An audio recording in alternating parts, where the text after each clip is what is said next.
Deion Sanders' comments about playing at an HBCU level should spark a scheduling change for JSU in the future. And also, Texas Southern took care of business and took care of Southern in the Arlington Football Showdown. Oh yeah, it's Locked on HBCU. Play my music. You are Locked on HBCU, your daily podcast covering HBCU sports. Part of the Locked On Podcast Network, your team every day.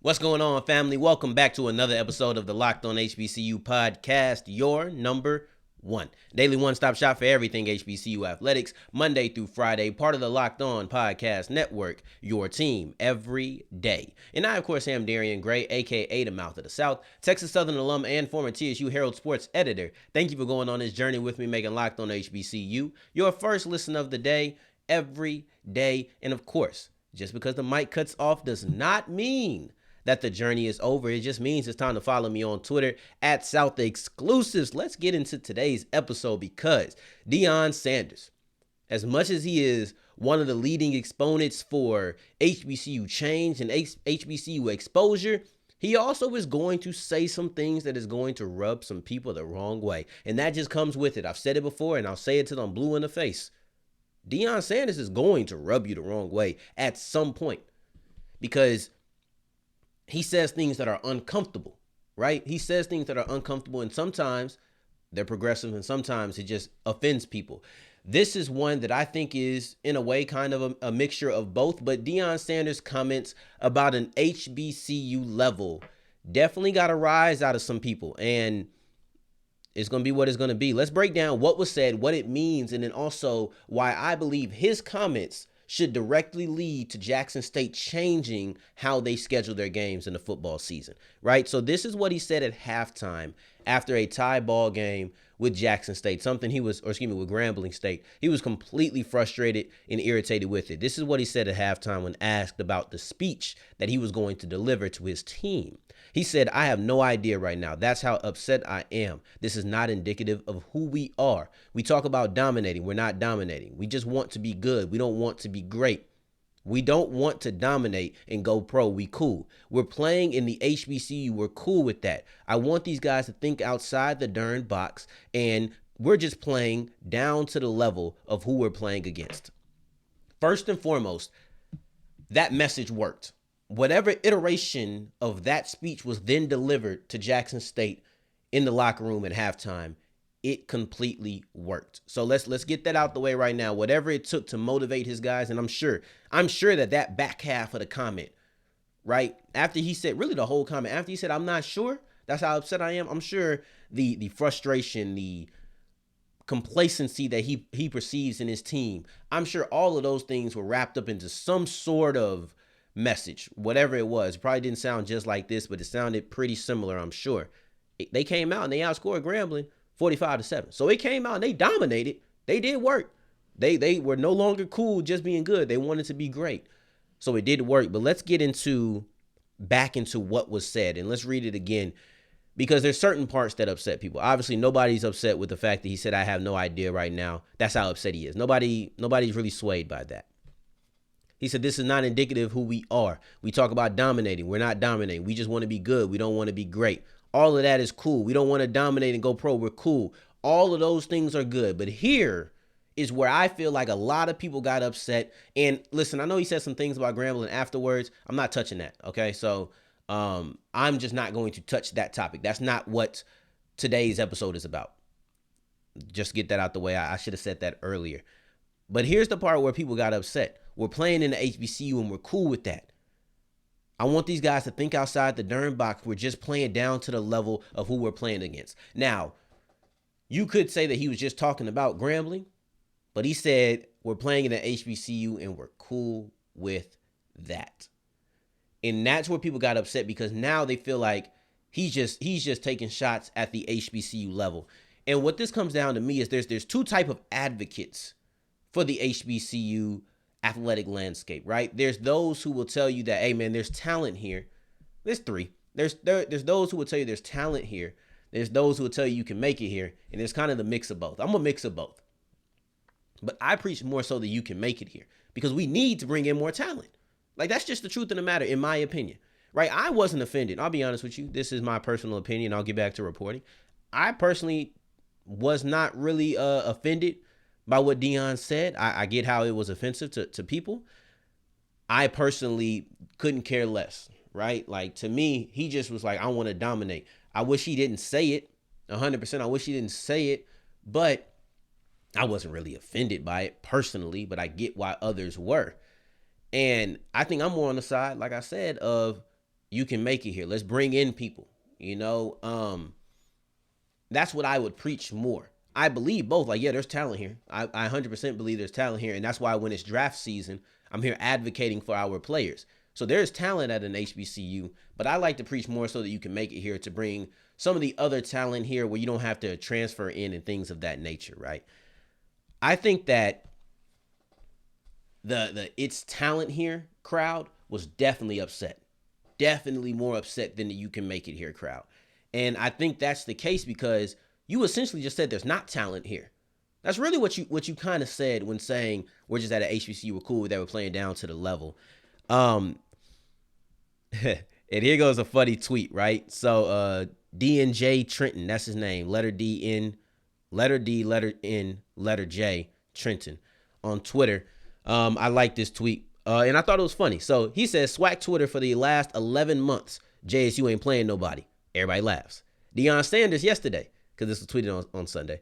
Deion Sanders yesterday. We ain't playing nobody. Y'all furious. The way that was delivered was different. But most importantly, because what he said was very fair. I thought that was a good tweet and it was a fair observation.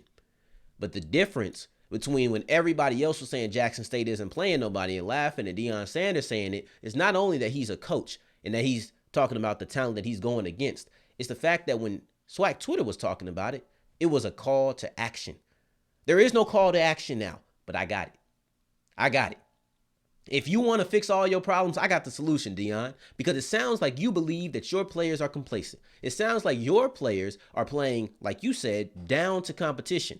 Well, you can't play down to competition when you're playing teams like Villanova or Missouri State.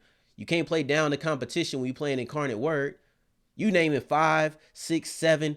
Those are where they're ranked nationally.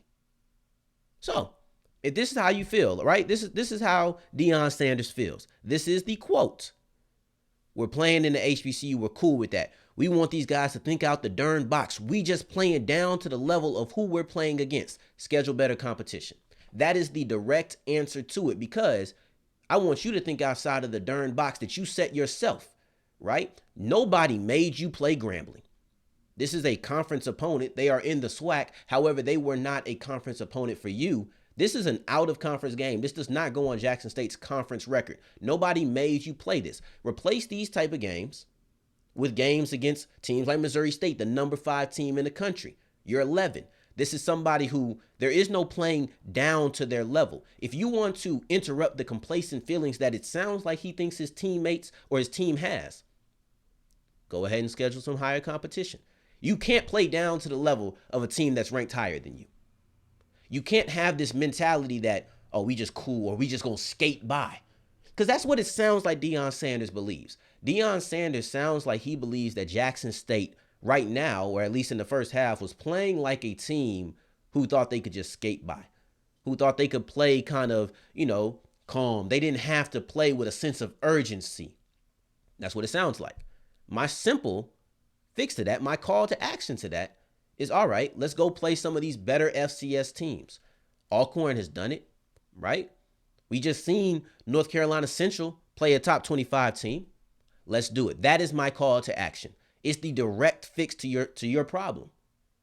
You think your teams are complacent? You think they ain't feeling like they have to really play hard? Go get them a team that they have to play hard against. I promise you that if they're going against Villanova, they're not sitting here thinking they can just take it easy. Tennessee State did it. They played Eastern Washington. So to my JSU fans, I know that you're here. Do you think that they can beat Eastern Washington? Do you think they can beat Villanova? You think they can beat Missouri State? I'm not saying that they can't I think that's what they should be trying to do if you want to interrupt the feeling of complacency. And it's just that simple. So maybe in the future, I don't know when scheduling gets all, decided. If maybe you can make a late time change or something. I don't know that aspect of it. When it comes time to schedule some new or to set up some new schedules, let's go and get some higher competition. That'll interrupt all of that complacency. Now, going forward, we're going to be talking about what was our game of the week, and that's Texas Southern versus Southern, and it was a shutout by my Texas Southern Tigers, baby. You see it in the background. We here, all right? 24-0, Texas Southern comes up with what could be perceived as an upset victory, and we'll talk about that as we go forward. But first, let me tell you about Bet Online.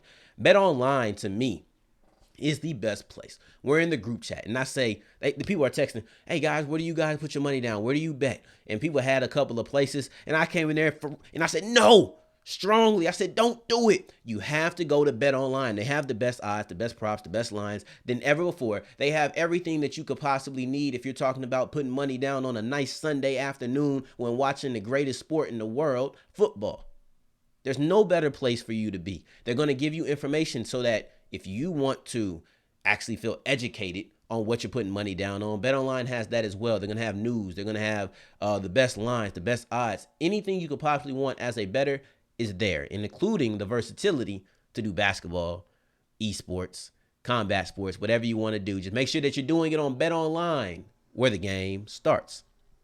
As we keep on rolling on today's episode of Locked On HBCU, I appreciate you for making us your first listen of the day every single day. And today's word of the day is exponent, referring to someone who is known for a particular method or style, or someone who supports a particular cause or belief.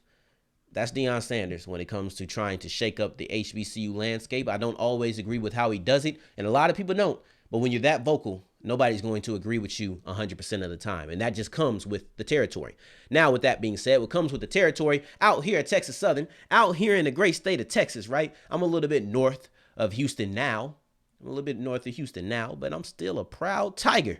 And it's moments like this that I'm even more proud in my team. A 24-0 shutout of the Southern Jaguars in the Arlington Football Showdown. Man. If I told you that this game was 24-0, I guarantee you that at least 97.3% of you would have said that it was Southern who came out with the victory, who came out and shut it down. But it's okay. It's okay. Sometimes games like this just come out of nowhere like a Mike Evans cheap shot. But sometimes you just got to take it. This is just how it happens. And Texas Southern came out with an emphatic victory.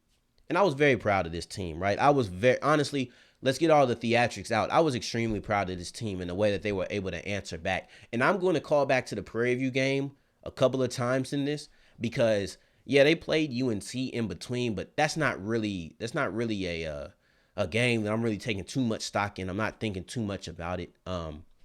Unfortunately, I was supposed to be at both of these TSU games, but for reasons I just wasn't able to make it. We'll talk about that in a little bit. So when it's at the Southern thing, I'll talk about why I wasn't able to make it to this game. It's actually pretty exciting, but let's get into Texas Southern first. One streak has been broken. One streak gets another one added to it. And the streak that's been broken is Eric Dooley, for the first time, has lost to Texas Southern as a head coach. He didn't do that when he was at Prairie View. He got in that blue and gold. He got in that all gold uniform. And all of a sudden, TSU said, I got the kryptonite for you. And they did. And the streak that was extended is TSU is now on a 2-game win streak against the Southern Jaguars. One place that I truly did fail in the coverage of this game is I didn't go to my neighbor across the street and talk trash because he's a Southern Jaguar fan. To my guy, Blue Dog, in there. He tried to talk trash to me. I told him I can't do it, but I can do it now. I'm getting all of this out the way. I'm talking a little bit of trash now because I couldn't do it before. I didn't want to jinx it because I felt confident against versus PV. I spoke too soon, right? I think I jinxed us. I didn't want to jinx us here. So just a little bit, we got you. I ain't going to talk too much because if I was really about it, I should have talked before. But this final score of 24-0, to me, it showed that TSU could have efficient offense and a really productive defense. And that's how they were able to win this game. Let's get the trash talk out and let's go ahead and get into the analysis of it. Coach McKinney was very emotional after the game. It looked as if he was fighting back tears.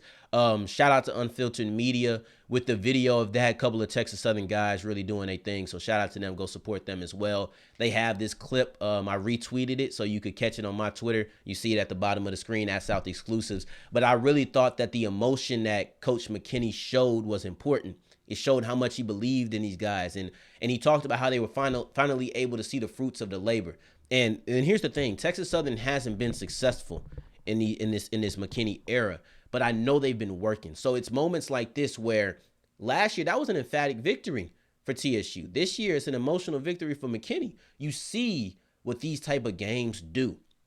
So that's why you see the tears being fought back. That's why you see him kind of, he didn't physically or literally beat his chest, but you could see the pride that was just oozing out of him in this interview. And a large percentage of that is because they put in so much work, and when they see it pay off in a game like this, it's prideful. He talked about that defense. That defense was something he took pride in. He said, man, y'all can, he don't want to hear any of the talk anymore because they just shut out Southern. And here's the thing. After the Prairie View loss, I think a large percentage of the conversation was around the defense and what they weren't able to do. And I won't ever sit here and act like I wasn't a part of it. I was critical, but I was sure and I was safe to say you have to see how it plays out. And when you go out here and you have the pass defense that you do, they have 6 interceptions on the season now. TSU is a very ball productive team. They have 6 interceptions on the season. They had 2 interceptions against Prairie View. They only passed the ball 6 times. You're not going to have a team that passes the ball only 6 times again, right? So that's not what productive or a dominant pass defense was going to look like on a week-to-week basis. We said this going into the game, right? So that's a callback to Friday's episode. That's not what dominating was going to look like. However, instead of allowing a catch, because you didn't allow a single catch against Prairie View. Instead of that, you didn't allow a touchdown. Okay, we can take that.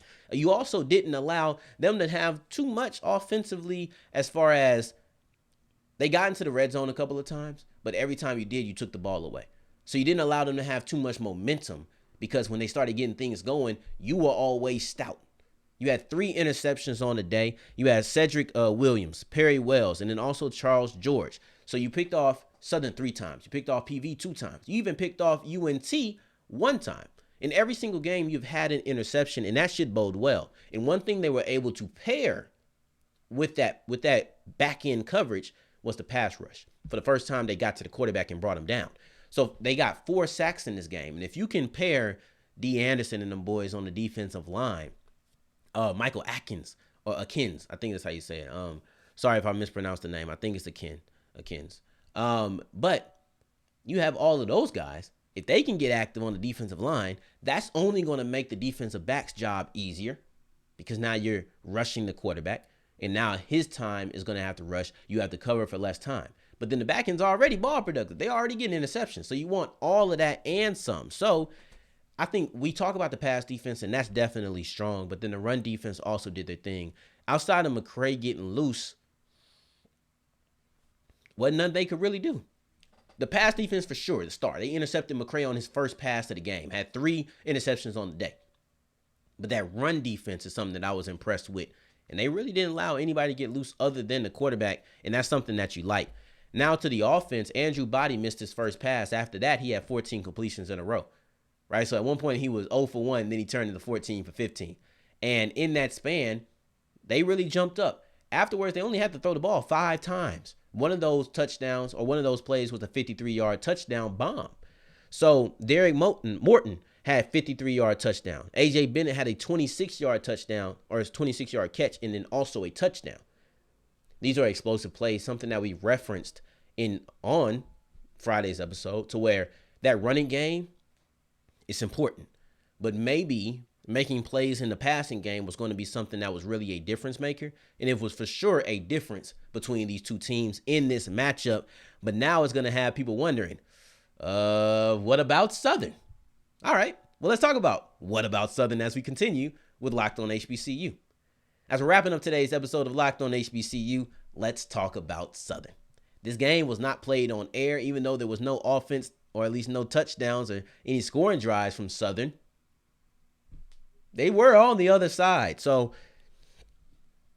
what about Southern? What about them, right? I said it. I feel like Texas Southern is a talented team. Texas Southern, the Tigers.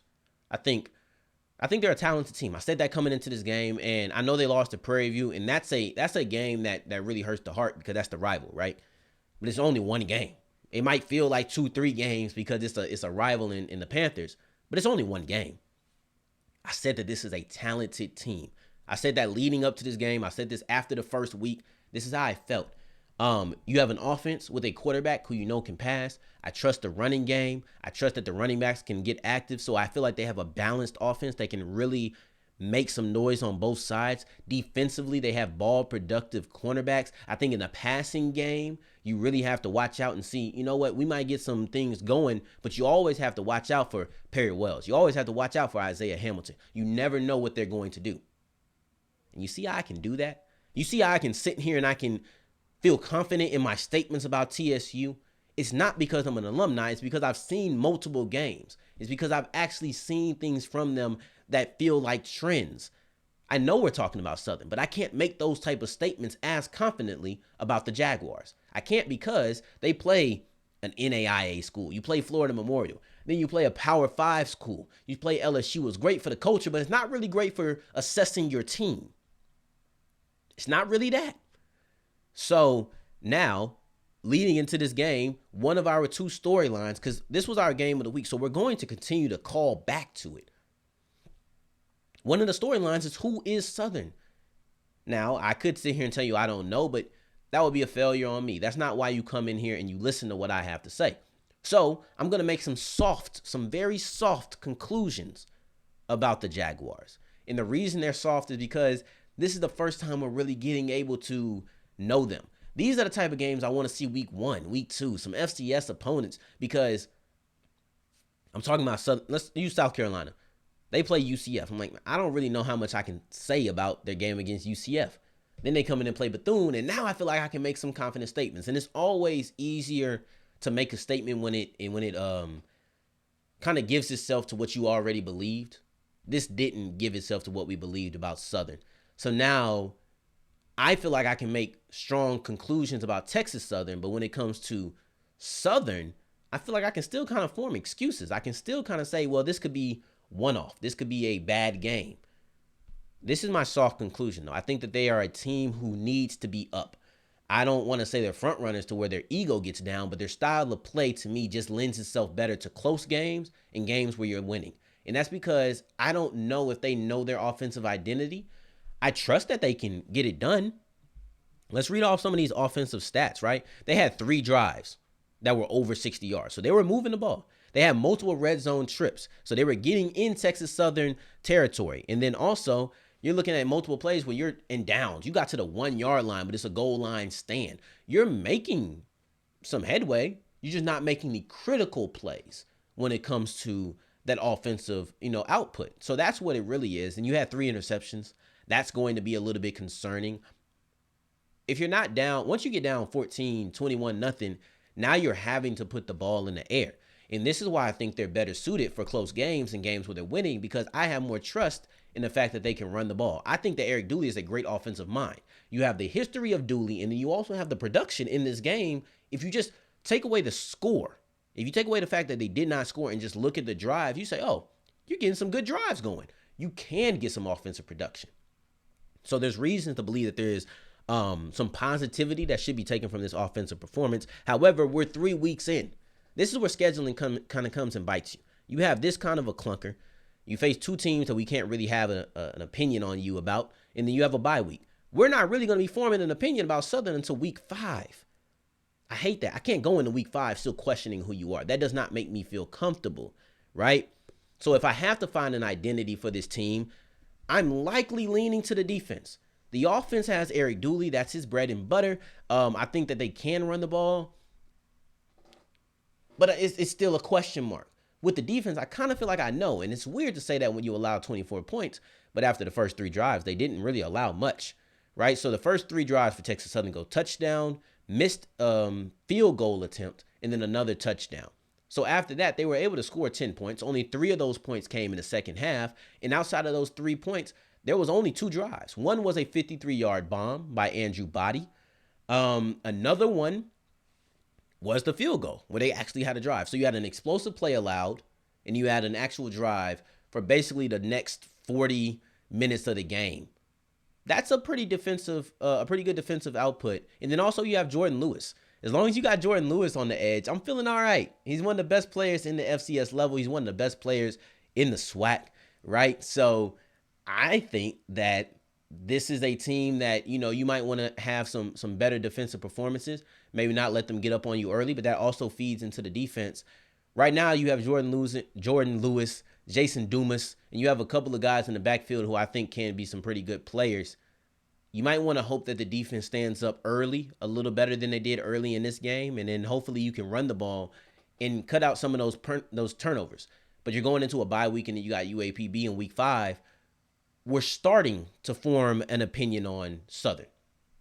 By no means do I think this should be the final opinion on them. So this is just a good bar. I told you I would tell you why I wasn't able to make this game. Unfortunately, I did not get my credentials in enough time. I did eventually get them, but by the time that I got them, I got a wonderful opportunity.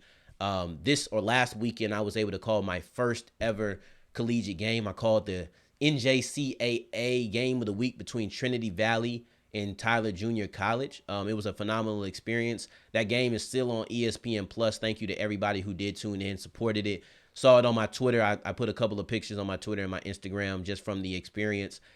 And it was the first time I ever done this. It was the first time I ever did it. You can find it on ESPN Plus. It was definitely a fun experience. So because I did that, I had to take the drive out to Tyler, and I was not able to watch this game or be at this game. So unfortunately, that was the case, but it also was kind of a blessing in disguise. So hopefully I am able to catch this Texas Southern game coming against UTSA. Fingers crossed, we're looking for some credentials on that, and I will keep you posted. But I appreciate you for making us your first listen of the day. Every day for your second listen of the day, go watch Trinity Valley versus Tyler Junior College. No, I'm joking. But on a serious note, for your second listen of the day, make sure you're checking out all of our conference shows because they are killing the game. Go check out Candace Cooper at Locked On ACC, friend of the show. Go check out Locked On Pac-12, Locked On SEC, Locked On Sun Belt, Locked On Big 12. They are doing great things on our conference shows on the Locked On Podcast Network. Tomorrow's episode, we're going to be talking about North Carolina Central. I think that they deserve to now be considered the top dog in the MEAC, and I'm going to tell you why on tomorrow's episode, and I appreciate you. In the meantime, in between time, if you're looking for me, you can follow me on Twitter at South Exclusives. Wow, I was too far over. This is my first time trying to point to the graphic in a while, but y'all see it at South Exclusives, lower third. In the meantime, in between time, to the next time that we hear each other, family, take care, stay blessed. Peace.